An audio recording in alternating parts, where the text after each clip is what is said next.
반갑습니다. 네. 그렇습니까? 감사합니다. 자, 여러분들 교재 다 가지고 계시죠? 몇 페이지를 펴보시냐면, 저기, 페이지 수가,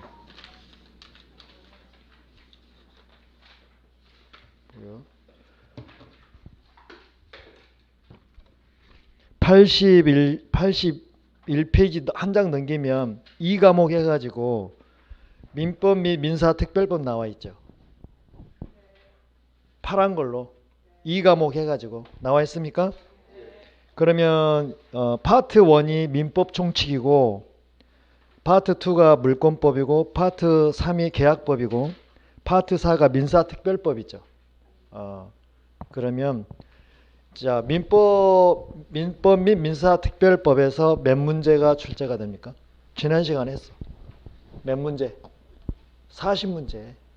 그쵸? 40문제입니다.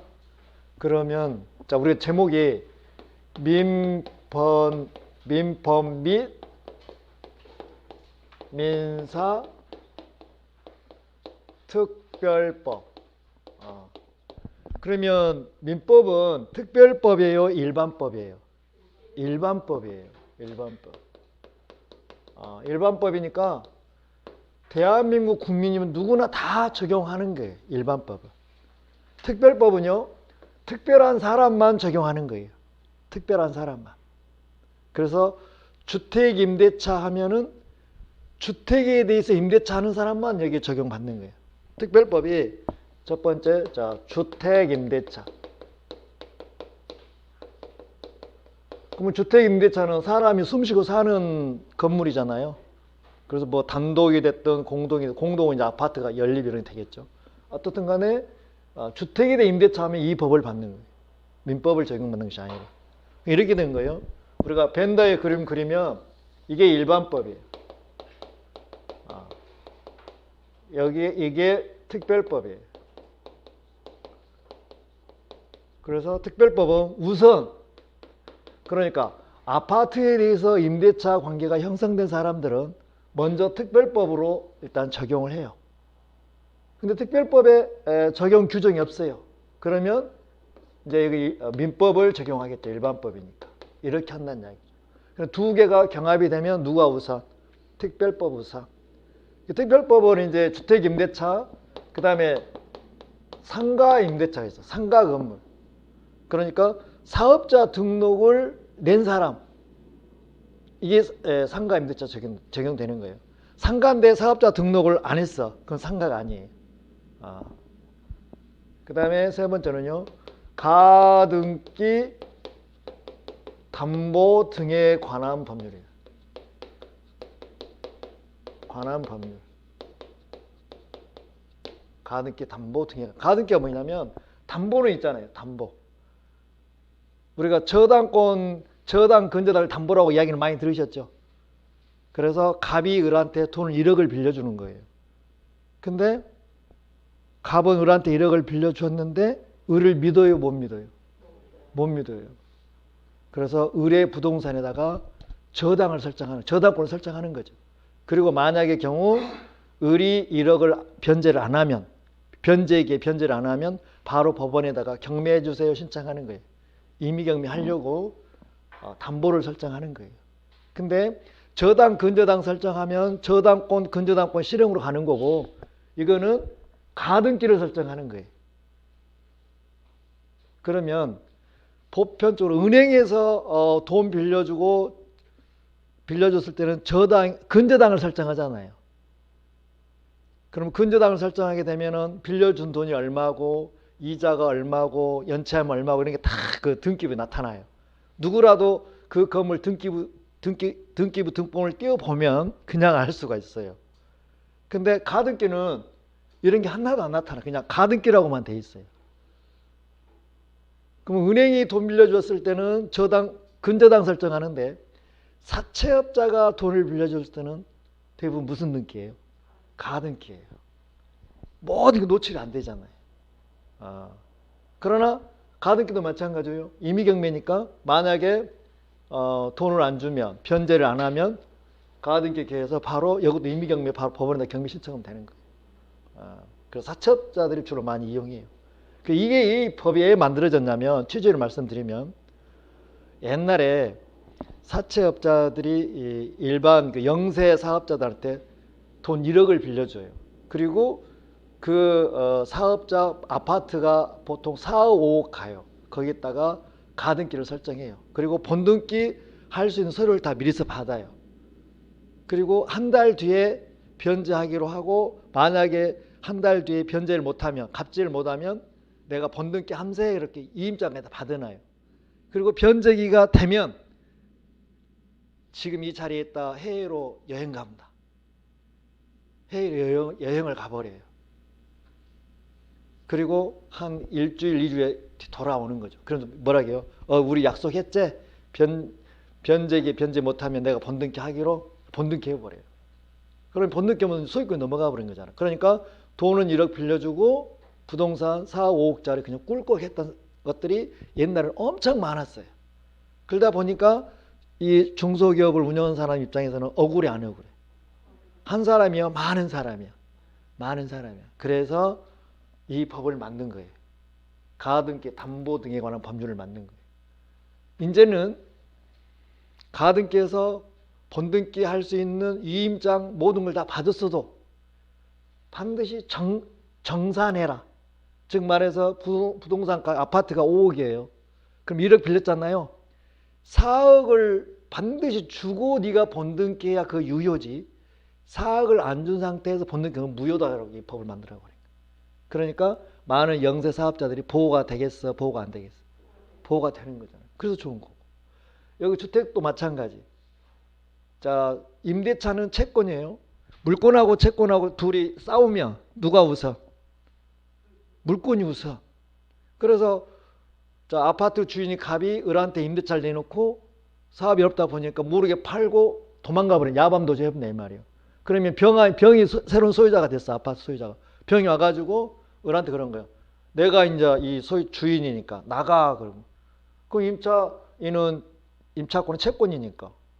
또 그 다음에 새로 소유권 취득한 사람은 소유권이니까. 둘이 싸우면은 채권이 지잖아요. 그러니까 이 사람이 쫓겨나갔어. 언제 쫓겨나갔어?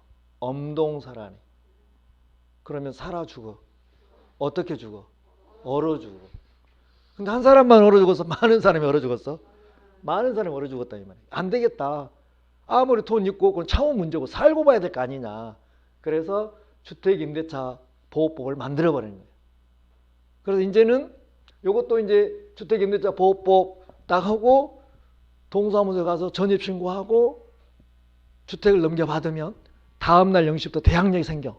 대항력이 생겼다는 이야기는 물권과 똑같아졌어 이제. 그래서 그러면은 임대차가 먼저고 나중에 새로 산 사람이 나중이잖아요. 그러니까 이제 임차인은 안 나가도 되는 거예요. 이렇게 법을 만들어졌어. 그 다음에 상가도 마찬가지. 자, 상가를 열면 바로 돈이 돼요? 한 몇 년은 고생해야 돼요? 몇 년 고생해요? 기본으로. 1년? 1년이면 떼돈 벌지. 벌 때까지 고생해요. 그래서 어떻게 하냐면 기본적으로 3년은 고생을 해. 임대료도 제대로 못 낼 정도로 어려워. 그 다음에 3년이 넘어지면서 입소문도 나고 단골도 생기면서 4년째 때부터 이제 단골이 막 늘어나.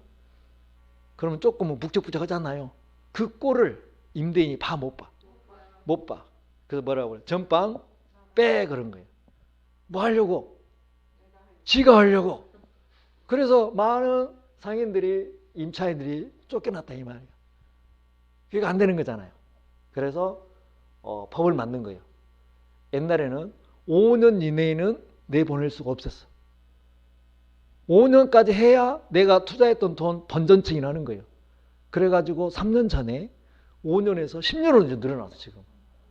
그래서 그 임차인이 그 잘못한 그 사항이 8개가 있는데 그것만 위반 안 하면 10년 동안 보장받을 수가 있어 지금.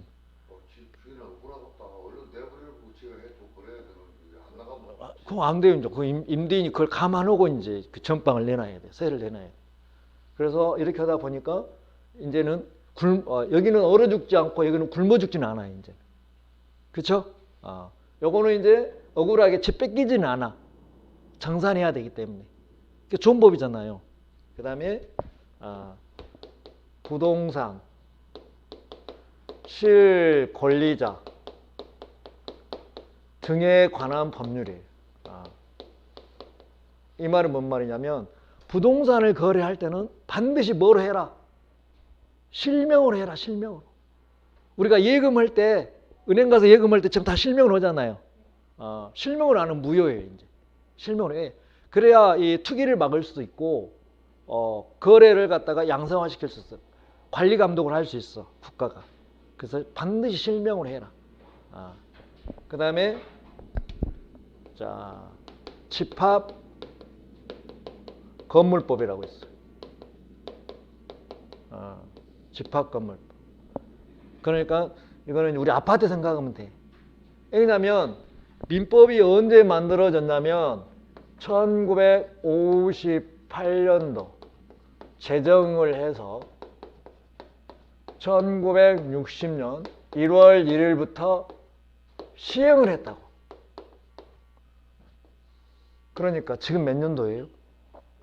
그냥 우리가 넉넉 잡고 2020년도잖아요. 그러면 1960년이니까 몇 년이 지났어요 지금?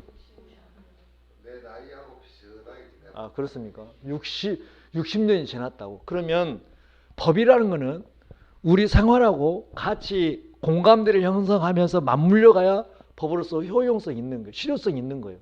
근데 60년 전에 만들어진 법 가지고 지금 기준에 들이대면 시대의 흐름은 맞아 안 맞아? 그럼 사람들이 법을 지켜 무시해. 그러면 갈등이 많이 생기는 거잖아요. 그래서 민법을 손댈 수가 없어. 민법을 손대버리면 우리나라 법 다 고쳐야 돼. 그래서 손 못 대고 민사특별법을 만들어 가지고 이놈을 채워준 거야. 그래서 이렇게 되는 거예요. 여기가 민법이고, 그러니까 언제 만들어졌다고? 58년도 만들어진 거예요. 이렇게. 그 다음에 현 시점이야. 현 시점이니까 지금 20년, 22년이잖아요, 이제. 그럼 이 사이가 벌어졌다고. 그래서 요 부분을 이렇게 채워주는 거예요. 누가 채워줘? 그렇지, 그렇죠. 똑똑해.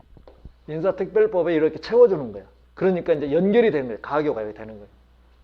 체계를 이렇게 이해를 하셔야 돼. 예, 제가 58년 개띠예요. 이렇게 되는 거예요. 예. 그래서 이 6개 법이 하나, 둘, 셋, 넷, 이 5개 법이 민사특별법이에요. 그리고 이제 민법이 나오는. 그래서 우리 시험은 민법 및 민사특별법 해가지고 민법에서 문제가 40문제 중에서 34문제가 나오고 특별법이 6문제가 나오는 거예요. 그 도합해서 문제가 40문제가 나오는 거예요. 40문제. 이렇게. 그 40문제 중에서 여러분들이 24개 이상 맞아야 24개 맞으면 60점이에요. 그래서 75점 맞으려면 28개 맞으면 안정권에 들어가. 40문제 중에서 28개. 그러면 12개는 틀려도 합격하면 지장이 없어. 그러면 이제 이쪽으로 이제 이거 체계를 이해하셨죠? 이쪽으로 오면 처음에 자 물권법이라고 나와. 물권법. 물권법. 물권법은 여기 물건에 대한 권리를 만든 법이에요. 물건에 대한 권리를 만든 법이 물권법이에요. 그러니까 물권법은 물건을 지배해서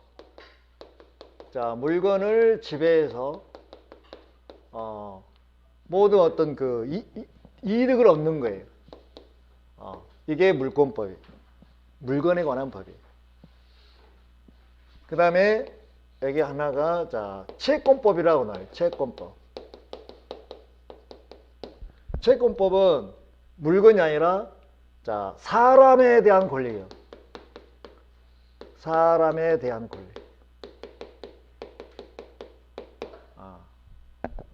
그러니까 물권법의 본질은 처분이 본질이에요. 처분. 자, 채권법의 본질은 청구가 본질이에요. 청구가.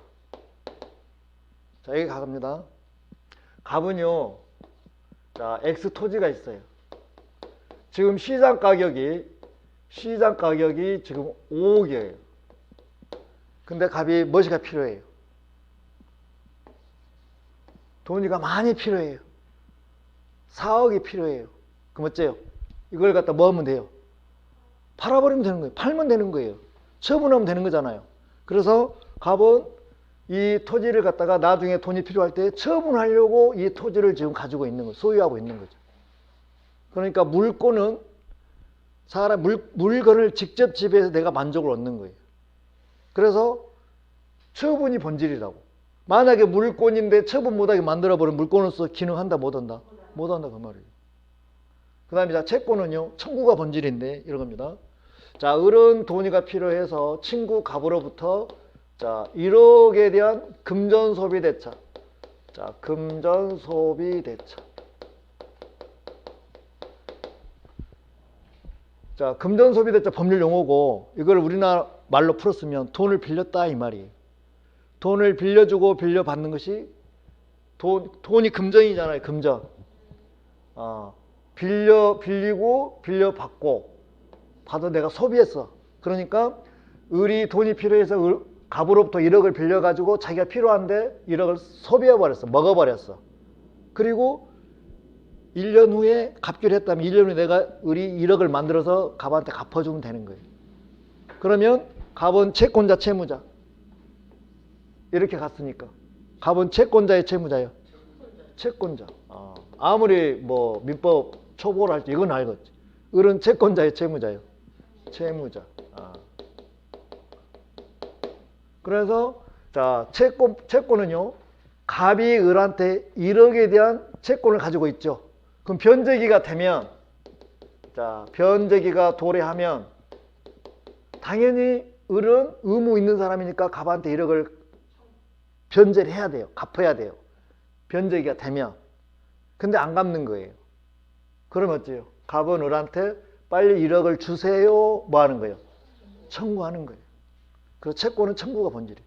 사람이 사람한테, 채권자가 채무자한테 청구하는 것이 본질이에요. 채권은. 물건은 처분하는 것이 본질이에요. 이게 아주 기본이거든요. 이걸 알아야 쉽게 이해할 수가 있어요. 그 다음에 자, 친족법이라고 있어요. 친족법. 자, 친족에는 혈족과 인척이 있죠. 피로 맺어진 것이 혈족이고 법으로 맺어진 것이 인척이죠. 그래서 우리가 친족의 범위는 혈족은 8촌까지가 친족으로 들어가요. 8촌. 피로 맺어진 거. 그 다음에 인척은 4촌까지가 친족으로 들어가요. 그러면 나하고 형수하고는 혈족이요, 인척이요? 인척이지. 예. 나하고 형하고는 혈족이지만 형하고 형수하고는 부부간이니까 나하고 형수하고는 인척이 되는 거예요. 그 다음에 뭐 동생 부인을 우리 제수라고 하잖아요. 제수하고도 인척이요, 혈족이요? 인척. 그래서 자, 여기에서 자, 혈족은 몇 초? 8촌 이내. 8촌 이내. 그 다음에 인척은 4촌 이내가 친족이 들어가요. 그 다음에 뭐가 있어요? 마지막으로 상속법이 있어요. 상속, 그렇죠? 상속. 자, 피상속인이 사망하면 상속 받잖아요. 근데 옛날에는 이제 뭐 시집간 딸은 이제 안 쳐줬어. 근데 지금은 또 쳐줘. 시집하고 친정 부모님 돌아가시면 나도 한몫 주라고 지금 손 내밀면 줘야 돼, 지금. 그렇죠? 그래서 항상 이거는 이제 상속 뭐 순위가 있어. 이게 중요해. 상속 받는 순서가. 그래서 여기는 1등이 없어야 2등으로 넘어갑니다. 1등이 있어버리면 2등 안 넘어가요. 그러면 자, 이거는 상식이니까 1순위가 누구예요? 1순위가 배우자? 배우자는 영천인데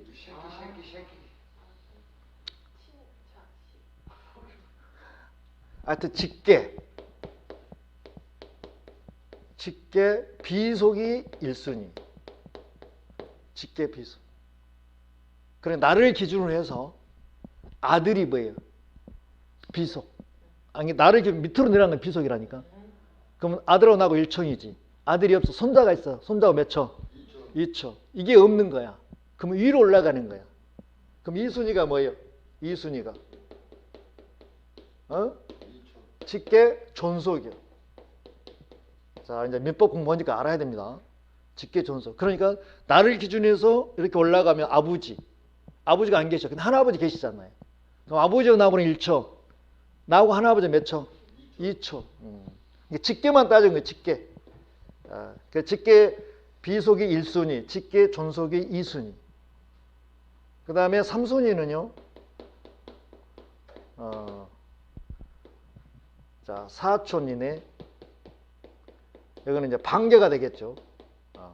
그러니까 반계 4촌 이내가 이제 3순위. 이거 없으면 이제 끝나는 거예요. 자, 시험에는 안 나와요. 자, 배우자는요. 귀에 걸면 귀걸이, 코에 걸면 코걸이에요. 직계 존속, 직계 비속 있으면 여기하고 같이 가는 거예요. 아들, 손자 있으면 같이 가는 거예요. 만약에 이게 없어. 그러면 직계 존속하고 또 공동으로 가는 거예요.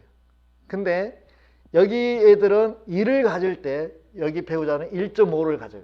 그러니까 저는 그걸 보고는 그래서 배우자는 0촌이니까 열이 갈 수도 있고 여기 없으면 열이 가고. 그래서 귀에 걸면 귀걸이고 코에 걸면 코걸이. 자, 근데 사실 이거는 이제 상식으로 알면 되고 우리 시험에서는 나올 일이 있다 없다? 없다. 우리는 재산에 관한 법이니까 부동산에 관한 법이니까 이 두 개만 나오는 거예요. 근데 앞에가 뭐가 있냐면 민법 총칙이라고 나와요. 이렇게. 민법 총칙. 그럼 민법 총칙은 물권하고도 연결되고요, 채권하고 연결되고요, 친족하고도 연결되고요, 상속하고도 연결돼요. 다 연결되는 거죠. 그러면 자 우리가 민법 총칙을 보면 어떻게 나오냐? 처음에 자 법률행위라고 나와요. 법률행위 이렇게 맨 처음에 법률행위. 그러면 법률행위란 말이 자 법률 효과를 목적으로 하나 또는 두 개 이상의 의사 표시를 필수 불가결한 요소라는 법률 요건이라고 돼 있어요. 표시는. 근데 그렇게 들으면 뭔 말인지 안다 모른다? 모른다. 그 법률행위를 좀 더 이제 하면은 계약이라고 많이 해요. 계약도 조금 와닿지가 않아. 그래서 저는 이렇게 설명하고 싶습니다. 뭐라고요? 거래라고요. 자, 우리는 하루에 뭐 이틀도 필요 없고 일주일도 필요 없고 한 달도 필요 없고 1년도 필요 없고 딱 하루만 생각해 보자고. 하루만. 내가 하루 사는 거예요. 그럼 여러분들은 하루 동안에 법률행위를 몇 번 합니까? 거래를 몇 번 합니까? 한 번도 안 해봤어요? 몇 번 해봤어요? 선생님? 하루 아침에 딱 일어나서 잠자리 들기까지 거래를 몇 번 했냐고. 본인 생각하고 본인 식구들은 식구들이요. 본인만 생각을 할게요. 싸우다 갈 때 한 번, 차 댈 때 또 한 번, 차 끌고 나올 때. 담배 살 때 한 번, 마트에 가서 물건 살 때 한 번, 그러면 학원 올 때 한 번. 거래 행위를 수천 번, 수백 번 할 것 같은데. 그죠. 움직이면 움직일수록 많이 움직이는 게 거래예요. 왜? 거래는 나한테 이익이 되니까 거래한 거예요. 손해가 되는데 거래하는 거예요. 손해가 나면 거래 안 하려고 할 거 아니에요. 이익이 되니까 거래를 하지. 그게 나한테 이익이 되는 모든 부분이 다 거래예요. 근데 우리는 그 거래가 법률 행위의 계약이에요. 근데 한 번도 의식한 적이 있다 없다? 인자부터 의식하세요. 거래를 잘하려면 법률 행위를 잘하려면 내가 거래를 어떻게 해야 나한테 좀 더 효율적으로 이득이 더 많이 생길 것인지 구상하고 하시란 이야기예요. 그럼 더 효과적이겠죠. 저는 법률행위는 거래라고 해요. 그 민법 총칙 나오면 맨 처음에 법률행위가 나와요. 법률행위. 법률행위. 그걸 거래라고 해요. 거래. 그 다음에 두 번째로는요. 법률행위를 내가 직접 할 수도 있고요. 내가 너무 바쁘는 거예요. 그러면 내가 해요? 다른 사람 시켜요? 다른 사람 시키는 뭐라고 그래? 대리래, 대리. 대리제도로 활용하는 거예요. 대리제도. 그러면 대리는 이제 두 개가 있어, 종류가. 법정 대리가 있고 임의 대리가 있어. 법정 대리는 법에 딱 정해져 있어요. 되게 보면 친권자 생각하면 돼, 친권자. 임의 대리는 내가 너 대리인에 이렇게 대리권을 주는 경우가 임의 대리예요. 그럼 우리 시험에서는 임의 대리가 원칙일까, 법정 대리가 원칙일까? 법정 대리 원칙이요? 임의 대리가 원칙이지. 임의 대리를 원칙으로 하는 거고, 대리를 내가 선임했다는 이야기는, 직원을 선임했다는 이야기는 내가 할 일이 많이 늘어나는 거잖아요. 그럼 나의 어떤 능력을 확장시켜 주는 거예요. 이게 원칙이에요. 왜냐하면 우리는 지금 거래를 하잖아요. 거래를 하려면 내가 혼자 하면은 하루에 10개밖에 못해. 막 20개밖에 못해. 그럼 대리인을 하나 더 이렇게 해서 하면, 유임해서 하면 10개, 20개 배로 늘어날 수 있잖아요. 그래서 임의 대리가 원칙이에요. 법정 대리는 보충으로 하는 거예요. 임의 대리인이 또 임의 대리를 하면 그것도 내 책임인가? 본인의 대리니까 본인 책임이에요. 내 대리인, 우리 회사 직원이 또 시켰어. 네. 근데 이제 이런 건 있어요. 법정 대리는 복대리라고 그래요. 그걸. 대리인이 또 대리인을 선임하는 거는, 자, 대리인이 복대리를 선임하는 거는 임의 대리인 원칙은 못해요. 본인의 승낙이 있거나 부득이한 경험을 할 수가 있어요. 그걸 선임해버리면 본인이 책임지는 거예요. 왜? 복대리도 본인의 대리인이니까.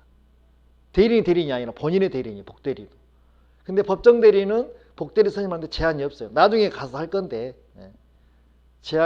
법정 대리는 제한이 없어요. 그러니까 책임도 무과실 책임지는 거고, 임의 대리인은 복대리를 선임하려면 일단 본인한테 승낙을 얻어야 돼요. 그래야 본인이 책임지는 거예요. 승낙 안 해주면 못해요. 그 대리 제도로 가는 거예요. 왜? 거래를 많이 하기 위해서. 그 다음에 세 번째로는, 자, 법률 행위가 하자나 흠이 있다면, 자, 뭐가 있다면요? 하자나 흠이 있다면 이 법률 행위는 무효가 되거나 뭐가 될 수 있어요? 취소가 될 수 있어요. 여기서 나오는 거죠. 무효 취소. 그 다음에 네 번째로는요. 자, 법률 행위를 하면서 조건이나 기한을 붙일 수도 있어요. 그래서 자, 민법 총칙은 한마디로 말하면 뭐다? 법률 행위다. 그럼 법률 행위는 우리가 얼른 크게 잡으면 4개 정도가 있더라. 이해되시죠? 그러면 자, 여기 이제 물권법으로 다시 오면, 물권법은 물건을 놓고 거래를 하잖아요. 취득을 하잖아요. 그쵸? 여기 보면 이거예요. 자, 예를 들어서, 자, 갑이 돈이가 필요해서 이 토지를 지금 처분하잖아요. 그럼 상대방 을이 있을 거 아니라고요. 자, 매매 계약을 체결합니다. 을하고. 그럼 을은 매수인이죠. 매수인. 이 사람은 매도인이고. 그럼 매수인은 뭘 줘야 되는 거예요? 대금. 대금을 주고 토지를 넘겨받고, 토지를 인도받고, 소유권, 이전, 등기를 하면 비로소 을이 소유자가 되는 거잖아요. 그러니까 물건을 놓고서 주고받고 하는 것이 지금 물권법이잖아요. 그쵸? 그러면 이 을이 소유권을 취득하려면 일단은 뭐 해야 돼요? 뭘 해야 돼? 먼저 거래라는 이 행위가 있잖아요. 그러니까 요 4가지 사항은 물권법에 그대로 적용이 되는 거예요. 그 다음에 이 4가지 사항은 채권법에도 그대로 적용이 되는 거예요. 이 4가지 사항은 친족법에 그대로 적용이 되는 거예요.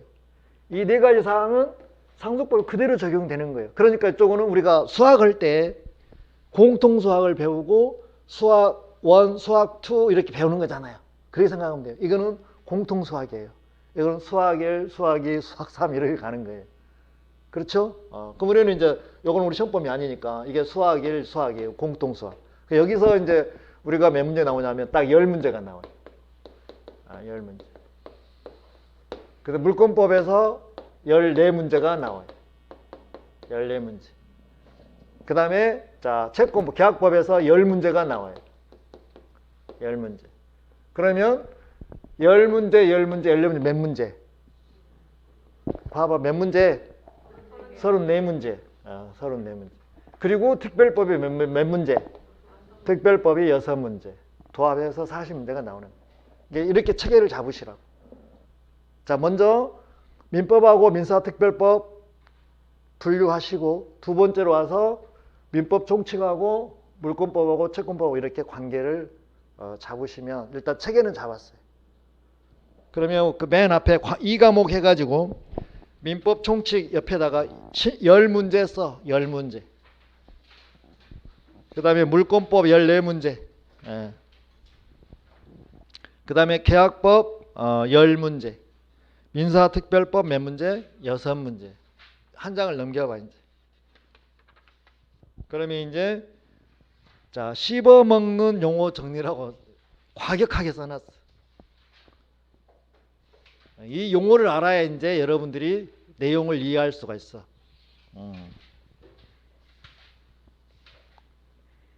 자 밑에 보면 민법이라고 나와 있죠. 자 법은요.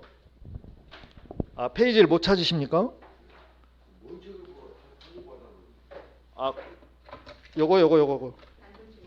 요거요. 제가 서두에 말씀드렸을 건데요. 몇 페이지 알려줘요. 81, 82, 83, 81, 82, 84, 84페이지 되겠다. 한 장만 넘기세요. 아니 반대로. 오케이 됐어. 거기. 지금 제정신이 아니십니다. 지금 어제 약주를 많이 드셔가지고. 그럼 맨 위에 민법이라고 나와 있죠. 민법이라고 나와 있죠. 그럼 이렇게 법이라고 법. 이게 물수변이죠. 이거는 갈 거죠. 물이 흐르는 대로 하는 것이 물이 흐르는 것이 법이에요. 그러니까 우리가 모든 갈등 구조가 되면 어떻게 하자? 법대로 하자 그러잖아요. 순리대로 하자 그런 뜻이에요. 이 말은 물이 흐르는 대로 가자 이 말이죠. 순리대로 하자. 그러면 크게 나누면 두 개 나눌 수 있어요. 자 공법하고 사법하고 이렇게 사법하고. 그러면 이 공은 공공할 때 공이잖아요. 이거는 개인사자잖아요. 그러면 자 공법은 국가 등과 개인 이렇게 국가 등과 개인 관계가 공법이요. 만 국가 등끼리 국가하고 지자체하고도 공법이에요. 국가하고 지자체. 자 지자체 이런 것들이 공법이라고요. 그럼 공법은 뭐 있을까요? 대표적으로 헌법 있죠. 그 다음에 형법, 그 다음에 행정법. 자, 이거는 우리 시험범위는 아니지만 알아두면은 참고사항이 됩니다. 그 다음에 자 사법 두 개가 있어요. 민법하고 상법. 그리고 여기는 개인 대 개인이에요. 개인 대 개인. 여기는 개인 대 개인. 사법. 그럼 우리는 지금 어디를 배우는 거예요? 민법을 배우는 거예요. 개인 대 개인. 그럼 상법은 뭐냐면 상인 대 개인 하든지 아니면 상인 대 상인 하든지 이게 상법이고 이것이 민법이라고요.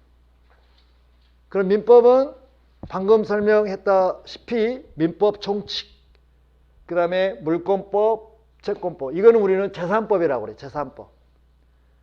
여기는 가족법이라고 그래요. 가족법은 시험범위가 아니고 이 재산법이 주를 이루고 있어요. 그래서 우리가 민법 공부하면서 경매, 공매 같이 가는 거잖아요. 여기에 다 들어있어요. 여기하고 민사특별법하고 그렇게 보시면 되는 거고. 그 다음에 이제 권리와 의무가 있잖아요. 권리, 의무. 자, 페이지는 없는데 그 민법 중간쯤 보면 민법이라고 써져 있어요. 81쪽 넘어서. 자, 권리와 의무 있죠. 거기 권리라는 일반적으로 일정한 이익을 누릴 수 있는 힘이에요. 그러면 이렇게 생각해 보면 되겠네. 어떻게 생각하면 되냐면, 자, 우리는 살아가면서 나 혼자 살아요? 더불어서 같이 살아요? 같이 사는 거잖아요. 근데 그래서 같이 사는 걸 관계라고 그래. 우리 집 있으면 앞, 뒤, 좌우, 옆집 있잖아요. 관계라고 그래. 사람이 이렇게 어우러지면 관계라고 해요. 관계. 사람이 어우러졌다는 이야기잖아요. 관계. 두 개로 나눌 수가 있어요. 크게 나누면. 자, 인간관계하고요. 법률관계하고 나눠 있어요. 법률관계. 두 개 나눌 수 있다고. 인간관계하고 법률관계. 그래서 인간관계에서도 어떤 의무가 발생할 수도 있어요. 의무 있고 권리 있고. 법률관계에서도 의무 있고 권리 있고. 근데 우리는 의무는 대부분 무시를 해요. 권리만 가지면 의무는 자동으로 오잖아요. 자, 사람 하면 남자 아니면 누구예요? 여자. 사람 하면 여자 굳이 말 안 해도 남자가 오면 여자가 오게 돼 있어요. 또 여자가 오면 남자가 오게 돼 있다고요. 그쵸? 옛날에는 남자 위주로 모든 게 됐었는데 지금 남자들 다 끈이 떨어졌어요. 이제 여자 위주. 이제 옛날에는 남편이 부인한테 생활비를 주고 용돈을 줬는데 이제 반대예요. 부인이 남편한테 용돈 주고 생활비 주는 거예요. 남자들 끝났어요. 이제. 그래서 자, 권리 의무 관계는 있을 수밖에 없다고요. 근데 인간관계는 뭐냐면, 차이는 뭐냐면, 자, 우리 친구들하고 관계를 한번 예를 들어볼게요. 지금 고등학교 좀 굉장히 친하잖아요. 본 지 오래됐어. 그래서 생각이 나서 전화를 합니다. 잘 지내냐? 잘 지내. 우리 뭐 다음 주 토요일 날 어디서 만나서 소주 한잔 하자 그랬어요. 그러면은 소주 한잔 하자고 한 사람이 대부분 사는 거잖아요. 자기가 살려고 만나자고 그랬잖아요. 그랬는데 연락이 없는 거예요. 그럼 이 사람은 의무를 다 했어, 안 했어? 했어요? 안 했잖아요. 자기가 뭐 다음 주 토요일 날 어디서 만나자고 약속을 해놓고 그 뒤로 아무 말이 없어버렸잖아요. 그럼 의무를 저버렸잖아요. 그러면은 의무를 저버리니까 비난을 받겠죠. 그쵸? 비난을 받아. 일단은 약속을 안 지킨 사람은 비난 받아야 되니까. 의무를 이행하지 않는 사람은 비난을 받아야 돼. 그렇다고 해서 그 친구가 의무를 이행 안 했다고 해서 법원에다가 소송을 제기해서 할 수는 없는 거잖아요. 그냥 비난하고 끝나는 거잖아요. 근데 법률관계는요, 의무자가 의무를 이행 안 하면 권리자는 의무자를 대상으로 소송을 제기해서 강제 집행을 할 수 있는 거예요. 그 말은, 자, 국가의 공권력을 강제로 동원할 수 있으면 무슨 관계고요? 법률 관계고, 이걸 동원할 수 없으면 무슨 관계예요? 인간관계예요. 그냥 여기서 끝이에요. 인간관계는. 우리는 법률 관계만 하면 되는 거예요. 그게 나와 있죠? 권리와 의무, 그렇게 넘어가는 거고요. 그 밑에 2번에 보면 권리 의무 관계에서 법률 관계 나와 있잖아요. 좀 더 이제 부연 설명할 필요는 없는데 만약에 한다면 이런 거예요. 아까 우리 채권에서 가보뇨, 뭐가 필요해요? 돈이가 필요해요. 그래서 자, 은행에 가서 뭐 했다고요? 금전 소비 대차. 그래서 이 사람이 신용이 좋아요. 신용이 좋으니까 얼마 1억까지는 그냥 신용으로 빌려줘요. 그래서 자, 은행에서 갑한테 금전 1억을 금전 소비대차 해준 거예요. 신용으로 했으니까 저당권 설정했어, 안 했어? 무담보잖아요. 담보가 없잖아요. 신용으로 했으니까. 담보 제공 없이 신용을 빌려줬다고. 그 1년, 기간은 1년 잡은 거거든요. 그러면 1년 후에 갑이 당연히 변제해야 할 의무가 있어, 없어? 있어요. 의무자고. 이 사람 뭐예요? 권리자잖아요. 권리자, 의무자. 근데 자, 신용으로 1억을 빌려줬는데 변제를 안 하면 어른이요. 국가의 강제력을 동원할 수 있어요, 없어요? 있어요. 어디 가서 일러? 법원에 가서 일르는 거예요. 네가 대신 내가 수수료 줄 거니까 네가 대신 강제집행 해달라고. 그렇죠? 그러면은 신용으로 갔으니까 바로 임의경매는 안 되고 을이 이제 갑의 부동산에다가 일단 뭐해? 못 도망가 꽁꽁 묶어야지. 이게 뭐예요? 가압류와 뭐예요? 가처분하는 거죠. 그럼 이거 하려면은 이 사람이 이제 차용증 그런 걸 증거 자료를 제출해주면 법원에서 그 받아주면 가압류할 수 있어요. 또 돈 좀 더 얹어주면 가처분까지 해줄 수 있어요. 그럼 앞에 가하는 거 임시로 온다는 얘기잖아요. 가짜가 아니라 임시로 해준다는 얘기. 근데 압류란 말이 나오잖아요. 압류. 일반인들은 압류가 안 돼요. 원칙은 안 돼요. 국가 등이 뭐 세무서나 이런 데는 세금 안 내면 가압류예요, 압류예요? 압류예요. 국가 기관은 그냥 압류할 수 있어요. 일반인들은 그냥 압류 안 돼요. 가압류만 해야 돼요. 가압류. 근데 일반인들도 압류할 수 있는 방법은 있어요. 뭘 하든 돼요. 확정 판결, 승소 판결 받으면 그 판결문을 가지고 법원에 가서 신청하면 그때는 압류가 되는 거죠. 그래서 일단은 을은 갑의 부동산에다가 가압류 가처분 꽁꽁 묶어놓고 을은 갑을 상대로 소송을 제기하죠. 어떤 소송이요? 대여금, 반환, 청구, 소송을 제기하는 거예요. 그럼 법원은 이제 두 사람 부르겠죠. 판사가. 그래서 사실관계를 확인하겠죠. 몇 월 며칠 날 빌려준 사실이 있냐 없냐? 있다. 그럼 변제했냐 못했냐? 못했다. 그러면 판사가 갑한테 말은 언제까지 변제할 수 있어? 너무 긴 건 안 되고 보통 뭐 한 달이나 두 달 정도 기간을 주는 거예요. 그러면 3개월 후에 그때까지 변제하세요 하고 망치 땅땅 때리잖아. 그러면 이 사람은 3개월 일단 기다려. 왜? 부동산 도망가 못 도망가? 꽁꽁 묶어놨잖아요. 그 3개월 기다리는 거야. 변제할 때까지. 그래도 안 하는 거야. 그럼 이 사람은 판결을 받았잖아요. 이놈 가지고 법원에 집행관 사무실에 가서 경매를 해주세요 하는 거예요. 그게 강제 경매. 그러니까 저당 근저당 설정했다면 바로 그냥 그놈 가지고 바로 법원에 경매 신청하는데 이거는 그냥 신용으로 빌려줬기 때문에 판결문을 가지고 와서 경매해 주세요. 강제 경매를 하는 거예요. 그래서 강제 경매에서 그러면 A라는 사람이 이 부동산을 낙찰을 받았다고 매수인이라고 그래요. 그럼 이 사람 낙찰 대금 내고 받았겠죠. 그러면 여기서 이제 배당 잔치를 하겠지. 그럼 이 사람은 여기에서 돈 1억을 먼저 받는 거예요.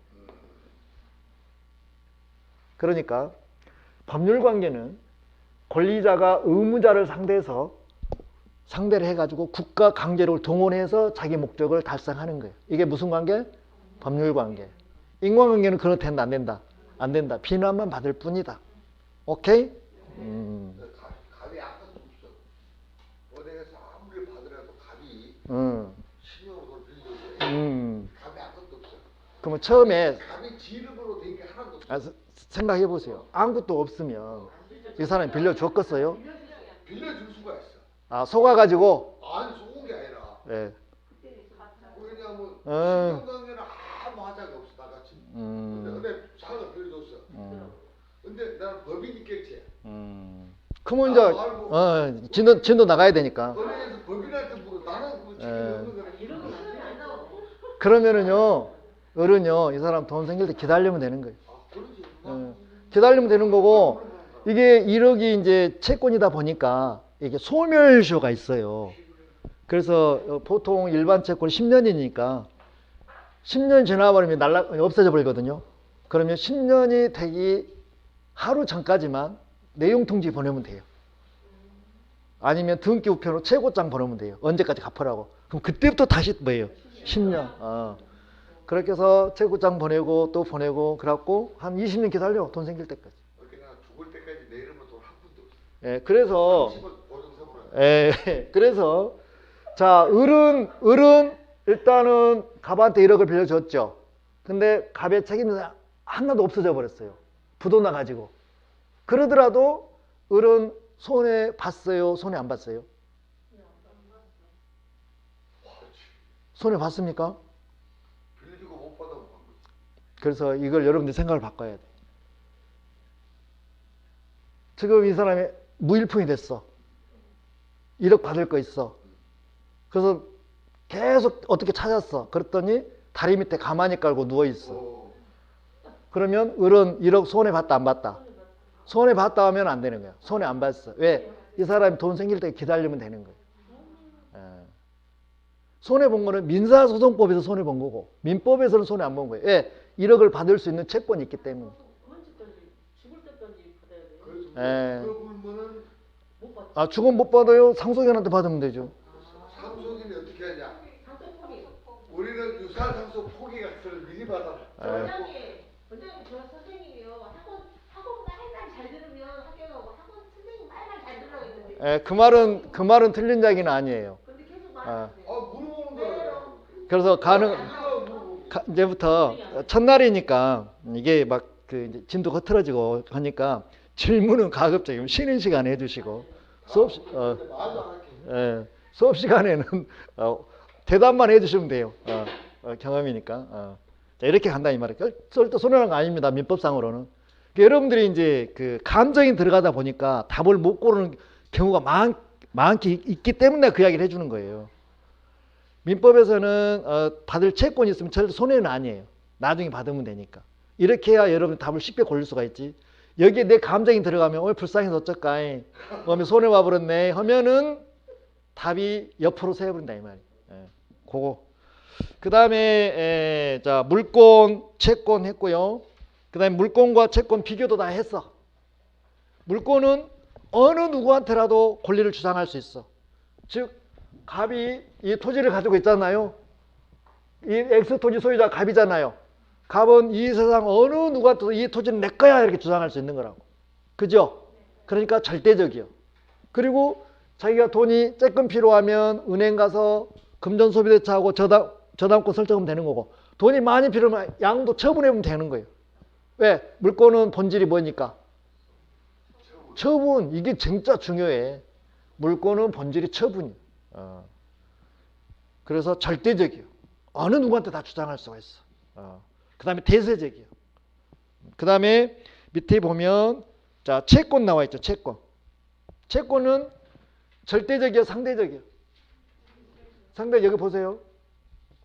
갑은 채권자죠. 지금 을한테 1억 받을 게 있는 거, 을한테 1억 빌려줬기 때문에 을한테 1억 채권 가지고 있는 거잖아요. 그러면 갑은 1억이 단 채권을 누구한테 다 주장할 수 있는 거예요? 을한테만 주장할 수 있는 거예요? 을한테만 주장할 수 있는 거예요. 그래서 상대적이에요. 물권은 절대적이에요. 그래서 특정인한테, 채무자한테만 주장하는 거예요. 다른 사람들 주장 못해. 그렇죠? 그리고 채권의 본질은 뭐예요? 청구. 즉 말해서 갑은 을한테 돈 빨리 변제해 달라고 청구만 할 수 있을 뿐이지. 청구하고 을이 자 이행이나 급부를 해야만이 비로소 만족을 얻는 거예요. 만족을 얻는 거예요. 그러잖아요. 물권은 처분해서 바로 만족 얻지만 채권은 일단 청구하고 채무자가 이행이나 급부 돈을 이렇게 변제를 해줘야 비로소 만족을 얻는 거예요. 그래서 직접적이야 간접적이야. 채권은 간접적. 물권은 직접적. 물권은 절대적, 직접적. 여기는 간접적. 그 다음에 상대적. 이렇게.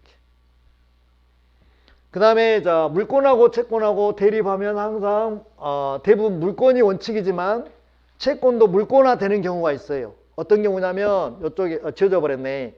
주택임대차에서 대항력을 갖추면 전입신고하고 주택을 넘겨받으면 물권화가 돼가지고 물권하고 순서 가지고 싸울 수 있어요. 그럼 상가도 마찬가지. 자, 상가를 내가 인도받고 사업자 등록 신청을 하면 다음날 0시부터 대항력이 있어. 그래서 물권자고 또 대립할 수 있어. 그러니까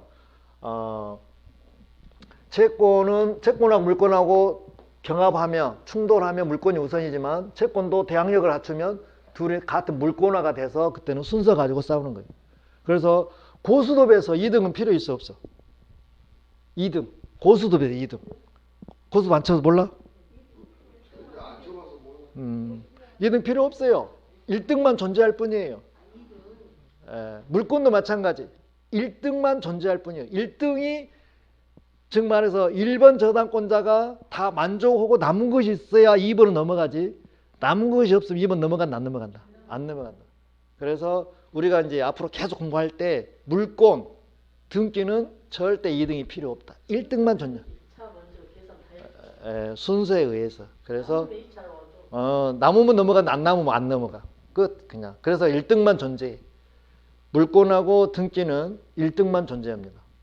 하나 더 붙이면 고수톱도 1등만 존재합니다. 2등은 아무 시잘데가 없습니다. 그렇게 생각하시면 되고, 그 다음에 자 오른쪽에 청구권인데 청구권은 자 10분 쉬었다가 이어서 하도록 하겠습니다.